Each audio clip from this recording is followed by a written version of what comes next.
chuyện nó sinh ninh liền ai hàng bố biểu ta nó bố dành về là con bố chủ liều lấy bố chụp bằng cháu sám ở thì họ bố bằng những hồ tàu nó bố bằng yếm con thảo chẳng chén yếm chiếu Isu ở chẳng chiếu Isu bố bằng những kinh sâu yếm vô hẳn sâu chụp sáng tập phải yếm là xía yếm như bố bố ở con mày bố ở sự chẳng chén yếm xỉu chẳng chén mày bố huê qua mái chẳng huê mà qua mái hai chẳng biểu mày bùa giờ phải hăng nhẹ sẽ có mái xem chén gì nó mày bùa mái hai xem phiếu ý sẽ ăn nguồn huê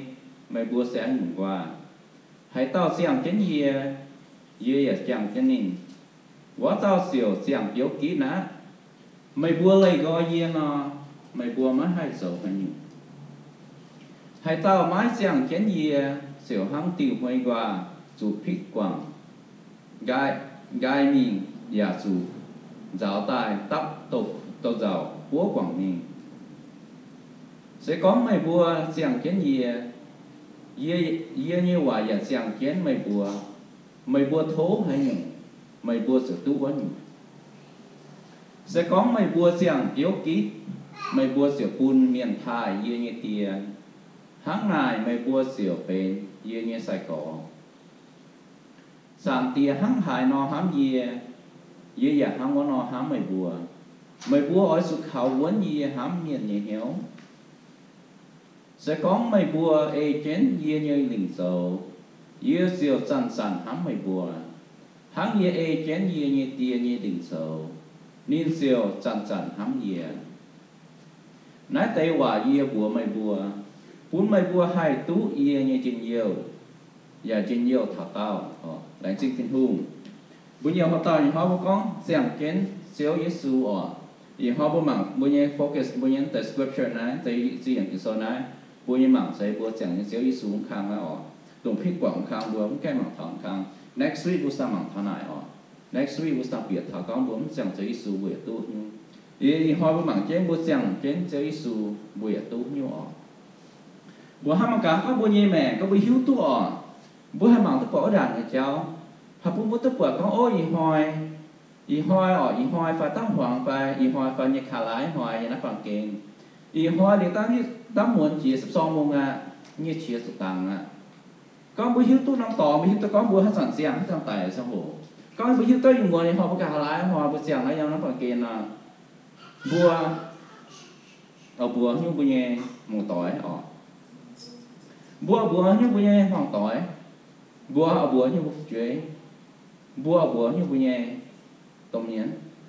bùa như bố chụp bằng có bố như có bố nhẹ chỉ tàng bố tải nó mai như ngủ chết như bố nhẹ mẹ nó bùa nó bố chẳng thảo như dân bố nhẹ mẹ bố nó chẳng cái dân bố nó chẳng cái sản chẳng cái chiến hè bố nó bấm tụ là khu bùa giờ bố cái làm trai phạm on chứ đừng nhiều phải bố nó sản tròn cái nhiều phải nó bố nó là khu dân đồ quay mẹ này đồ bao số dân đồ mẹ nó đâu là khu chỉ cái chén hậu cái chén hậu to nè cái chén hậu xía bùa nó to cái chén hay bùa số này không bùa số nó nói phải dân bùa như mẹ bấm tự khu này bùa nó chẳng thẳng như what would you encourage them to do in their life mà nó bùa số như dân đồ quay mẹ từ đồ quay mẹ cái tài chiến cái tài số cái thằng nó xem hậu này bởi vì tôi có thầu nó xem hậu nhá không phải nó xem hậu cái thầu này bùa quân hiếu một chẳng thảo bùa nó hăng thảo giờ này hăng bùa mảng thảo cái gì cái sâu này tụi chế Giêsu như sao cái này sao gọi vậy này tụi này nửa cấp lấy tỏi nhà lấy con hàng con lấy tỏi này không lâu không chịu anh gì hỏi ha ni là chủ mình tin riêng từ làm cha ni là chủ tài nó bằng kia nó ni con xin là chủ tài ở chủ tiếp trên đầu không phải ni chủ tài cha ở lý ni thằng ni sao có bùa yếm chế nên bùa sa cỏ bùa chén chia nếu không sa cỏ bị hư nếu không sa cỏ bị hư tôi có bùa tôi xem cái này yếm này rồi xem cái yếm này nó tôi chẳng có tưởng sự yếm cái số nó sẽ chén là sầm khăn hay yếm này nhau nếu không sa cỏ bị hư tu mất tuồng lê này mất cực quảng này và tôi xem cái yếm này sẽ có nơi với nhà mẹ mà phú nơi với mẹ tôi chỉ hay tôi nhiều nơi với linh quân tôi nhiều là nơi với kèm xem cái yếm cái này nó đó chỉ chén là lột chén là nhẹ với sản tiểu Giêsu bún thảo bùa và bùa thằng ní sai cỏ ní cứ tôi có thằng ní sai hồ nè dồn thiên tòng à nè dồn ní tiêu á nè dồn cái ní tiêu bà mẹ bùa á nè con ní sai cỏ thì tôi na ở bún nuôi chèn cho na chén phải bún ní bùa nè bùa sẽ chèn yên chơi Giêsu bùa ta miền yên ai miền bùa ta tốt ta chụp bằng nè nó thi bùa ta sầu lại bài nè nó thi bùa ta sầu lại bàiมันก็มาอยู่ไปได้หายในจ้วงไปเมื่อแต่ป้ากูมาสู้ให้ภาษามุนก็จ้ามุนก็หายสิ้นเมาก็รวยก็มันป่าบัวตานั้นสลายไปบัวสวดบัวธนาตายเช่นบัวสามตีจะที่อยู่บัวเย่ neighbor บัวเย่จะต่อยบัวล้างเมียนไฟบัวสะโกเมียนอย่างที่ตะก้อนบัวเซนเยซูเมียนบัวเซนมีเชื้อเชื้อเมียนบัวเซนมีป่าตองเมียนป่าพี่เราพูดเมียนที่หิวเมียนก็โอ้ta miền này nó sẽ Giêsu miền bố sẽ có tỏi phầnนี้nếu bạn bố có nhiều vả phầnนี้bố sẽ nhiều lời phầnนี้nó có you are Christian right bố sẽ Giêsu miền đó phải bố nhéแต่ถ้าบố nhé láng miền này sẽ bố nhé láng miền xăm này mình thấy xiên nhẹ mà mình thấy xiên nhẹ mà nếu bạn bố nó là phải nó Sunday bố chọn bố kèm mình bố sẽ lại phải nếu bố hiếu tất có bố mình sẽ lại phải nó Sunday đó mà nếu hiếu tất có bố sẽ Giêsu miền đó so how long believe con what are the nature of our Christian relationship to Jesus? Nhưng mà cả bố nhé bố sẽ Giêsu miền này bố nhé nature bố nhé phiền phiền phải bố nhé lệ phải bố mà hiếu nít thiên thú bố mà hiếu hăng thiên thú bố mà hiếu hăng thiên thú cái sau bố mà xăm nhiều hả bố xăm nhiều thế bố xăm nhiều bố nhé relationship sao thiên thú này bố relationship sao thiên thú này cái sau bố chúng có bố nhé relationship sao thiên thú này hát bữa kia dùng xíu sao bữa kia dùng nó giờ hát phục chuối sao tông miền nóนี่sẽเป็นbữa tông miền bữa sẽเป็นphục chuốiนี่sẽเป็นbữa kia dùng xíuนี่sẽเป็นbữa xíu sẽเป็นbữa kia dùngนี่อย่าเป็นบริหุ่งบริอย่าเป็นนี่แบบฟิงบริอย่าเป็นนี่ตรงเมียนนี่อย่าเป็นบริเสียวนี่อย่าสูบยังร้องบริสูบนี่สิน่าใส่กินสูบบทบริเนี่ย relationship บุญบุญจะสาวสั่งตีแซ่ห้างนอนบุญบุญสาวสั่งตีแซ่นอนบุญจะเป็นอย่างเงี้ยที่เมียนใส่เนี่ยเป็นที่บุญเนี่ยตูจำว่าก้องตาเนี่ยอยู่นะ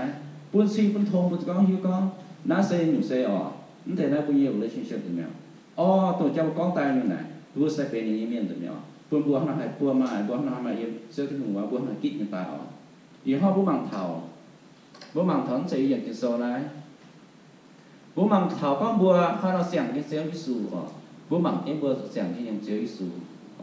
We are going to talk about abiding in our Lord Jesus Christ today บัวมังกาบัวเราเสียงที่ยังเสียงที่สูบัวจะเสียงที่ยังเสียงที่สูบัวอย่าตุอยู่bữa kích sẽ nhầm chơi su bữa tu ở nhầm bữa nhầm mẹ what do we get bữa tu nhau thứ nhất lâu chia bữa sáng sẽ chơi su bữa kích sẽ nhầm nhìn như sau bữa nhẹ ông người bữa sau đi qua bữa kích sẽ nhầm bữa sáng đi bữa tu salvation bữa tu chiều en là mà nhiêu tu chiều là nhiêu tu chiều là salvation đó we get eternal salvation bữa tu cái điều gì xem này bữa tu điều như chiều giờ điều như hả giờ bữa như mẹ buông cho cầm gì buông cho cầm gì con ý hỏi gì hỏi gì em không nhận phải hỏi gì sao hả nhá như liên quan gì tại mình nói gì mất thằng em giàu câu buông cho giàu buông xem như em chơi su buông sau này sau buổi chiều buông cho giàu buông tu điều như mẹ đi chiều đi buông nhá đi em chơi rằng trả mãi buông nhá buông tu điều như mẹ nhá bữa như liên quan 4 số giàu điều bữa liên quan đến mặt phải 4 số giàu còn có bữa tức quăng bữa như tỏi phải bữa mùa tỏi phải nếuว่านาเท้าบัวphảiก็บไม่เจ็บวันออฟฟันนี้มีแบบเดียวฟันนี้มีงานฟันนี้มีงานฟันนี้มีจิตใจยินฟันนี้nếuว่านาก็ไม่ใส่สีสูบยันใส่หันใส่ไม่ใส่สีสูบยันหันไม่ให้น้องก้องmà nó buồn có miền Thái nó cho bảo với nó mà xem giấy su miền Thái giấy mày xem chứ mày dạng xem cháu Thái giấy nếu là thằng cháu bảo mà nó không tao buồn nó quá maybe mà sẽ con thở giấy nhá là ý mình giấy su miền ý mình chớt nha ý mình phải tòng này ý mình xem tin hùng nghe là nó Sunday ở nó tệ quả nó bùa sai hâm ta bùa tao rồi tao có sắm tệ ở mà để bảo bùa có ôi chỉ nghe chỉ có những mình rồi lại phải hâm bà các nó mà Wednesday night phải mà Bible study là một cuộc kiện sâu như họ mà ý à mình mà lại phải họ như sao họ rồi lại phải nó như mình nó lại phải họ mình nghe là cái nó rồi lại phải họ bùa trong nó buồn là bùa giờ có buồn có ôi như tôi xem sẽ Giêsu cái Giêsu sẽ Giêsu miền như xây nên nhiên miền ở như xem kinh sâu nó là Bible nó tin hùng như và tin hùng phía tài tin hùng như tổ quân thầy như bùa sống bùa thằng bùa nào ở what we say ở bùa ní bùa hám cả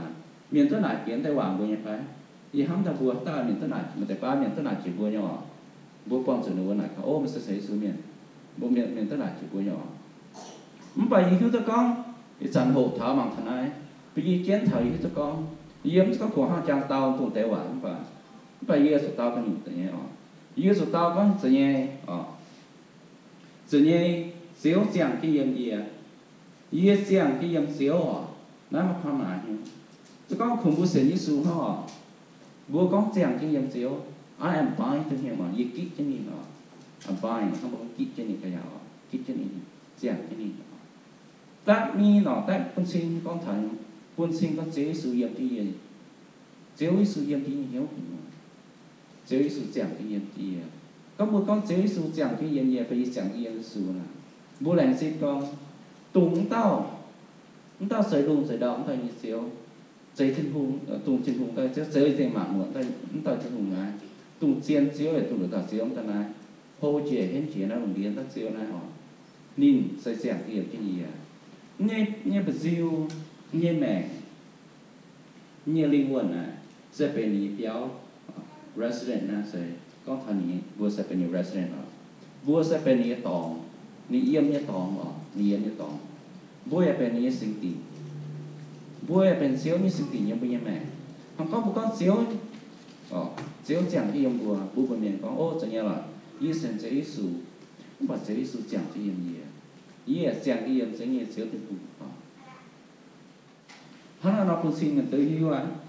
เพราะนั้นผมอยากจะสิ่งที่ก็โอ้แล้วก็เขียนเจก็สำคัญเจก็โอ้ยเสียยิ่งสู้ยิ่งเนี่ยเจ้าจังที่ยังบัวนะบัวโซ่ยิ่งอยู่ใส่โซ่ยิ่งอยู่เอเล่ฟ้าเฟียงปีนฟ้าเป็นชิ้วสัญญาเป็นเซลล์นี่เฟียงปีนไงเป็นเซลล์นี่เอเล่เนี่ยยังบัวยังแม่อ๋อนี่เนี่ยนะมันเปล่าก้อนเซลล์จังที่บัวนะบัวกับกุ้งทุกประการบัวป้องใส่สูยิ่งอยู่นะบัวกับกุ้งทุกประการอ๋อทางก้อนบัวมันกว้างที่พุ่งบัวมันกว้างที่พุ่งบัวภาษาอังกฤษแค่นี้สัญญาที่นี่จะสั่นอ้อยเสียงเยี่ยมที่นี่เอาพูดในเสียงเยี่ยมที่บัวแม่มาจินหูสกินเสียงเยี่ยมแม่จินหูสกินเราจะหูยันที่บัวแม่จินหูสกินเราจะหูคุ้นที่บัวแม่จินหูเราจะหูคุ้นที่บัวเสียงปีจินหูเราจะหูคุ้นที่บัวลิงวนอ๋อนี่ก็นี่เสียงเยี่ยมบัวแม่บัวจะสั่งหล่อนี่บัวมันตรงกว่านี่เนาะcó thiên hùng chẳng như bôi như mẹ bữa chẳng như em xíu như ở xả xíu chẳng keng bữa tụ như mà như mày bữa tụ như bữa tụ như cái này mà như ở thiền cái bữa we will be fruitful mà cao nó fruitful bữa cái mà phú mà lờ bữa mà sẽ thiên hùng nhiệt trên bữa quay số bữa hát mà cả ý sản nó xem hồ thảo đang lòng gai rồi bữa mặn đó phải đang qua hang gai rồi bữa hát tại bữa như mèn bữa số lạnh sinh là trên hùng á bữa mà tê bữa lạnh sinh trên hùng mà tê bữa ban nhàn bữa lạnh sinh trên hùng mà tê bữa nặng mà cáo tém mà bữa lạnh sinh trên hùng chúng ngay chứ có bữa hải gì tới bữa chia nó sang hồ bữa bong sự những khâu này cái này bữa bong sự sinh nhàn cái này mà trên hùng chẳng cái bữa mà trên hùng miền Hải bữa mà đèn phải đèn phải chấp bữa nhẹ cát bữa nhẹ điểm á ít sản nó sang hồ bữa cát bữa nhẹ điểm bữa này xuất xuống tay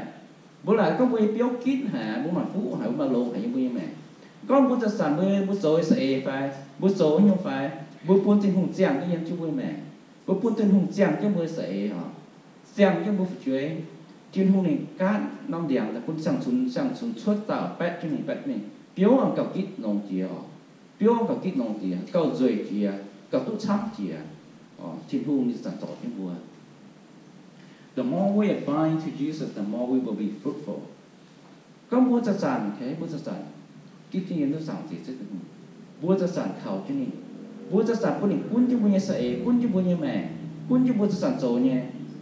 bữa sản ta cao thấu nín cầu nhé cha tình cầu cũng hoang tỏi cầu cũng như sậy nín cái sậy phúc không bùa nín cái ở bèn cũng như đang thả na đang hòa na phun em phút xuất sự bắt xuất sự tại tụt yếu cái kít nó bữa sản the more we focus on Jesus the more we will become fruitful bữa sầu như những cháu yếm bữa chụp băng yếm bữa hoang tỏi bữa giờ sản xuất cái thì phun bữa cho sản cái này rồi chứ mình bữa cái mặt phú nín cái kho nín lòng phú thôn bùa nín cái phun bùa đang hòa cái bẹt thôi biểu tiền sắm bạn có bùa khung mảng cái bằng kèn ở tu cái bằng kèn như cháu ở với cả như hiếu ở bằng kèn như hiếu bùa nặng bùa hai tu bùa hai phú bùa nhớ hai phú rồi là bùa bật biểu là bật sắp biểu tại chăm nè bật tại biểu bùa kèn nhỏ bùa chủ cũng sẽ yếm trên vùng tài bùa hải đó nhé bùa mai tôi đi sao bùa bạn có bùa bùa chiếu cũng cho bùa nhẹ điện bùaเป็นnhẹ điện ở bùaเป็นดีกว่าsuốt tay mình phiếu yếm chiếu trên vùng suốt tài bùa nhẹ phiếu ở cả bùa nhẹ phiếu ở cái lỗ skin kít skin yếm nó so now what is Christian or Christianity is first main church bùa nhẹ chụp băng này bùa chụp băng này bùa chụp băng là first main church này sẽ trên hùng chụp băng thiên hùng chụp băng first main church này là chẳng đi yếm chiếu thiên hùng chụp băng kít yếm chiếu thiên hùng chụp băng bùa nhẹ chụp băng first main church này is all about Jesus mà chiếu Giêsu được tao bùa mang chiếu Giêsu được tao mà nín bảo quan nhà chụp băng cái nhua cuốn chụp bùa chụp băng cuốn chụp bùa được tao chụp băng nhỉ cuốn chụp bùa nhà hoàng tỏi cuốn chụp bùa nhà hiếu cuốn chụp bùa first main church is all about Jesus first main church is also about living in Jesus bùa tao miền bùa nhà nát cái miền bùaเป็นnó chụp băng miền bùa sưởi cái nai miền bùa first main church này ta yết miền chụp băng bùa như mẹ bùa tao bùa xem cái yếm chữ Giêsu bùa kít chữ yếm chữ Giêsu bùa như mẹ bùa tao như mẹ bùa kít chữ yếm chữ Giêsu na xây bùa như nó chụp băng như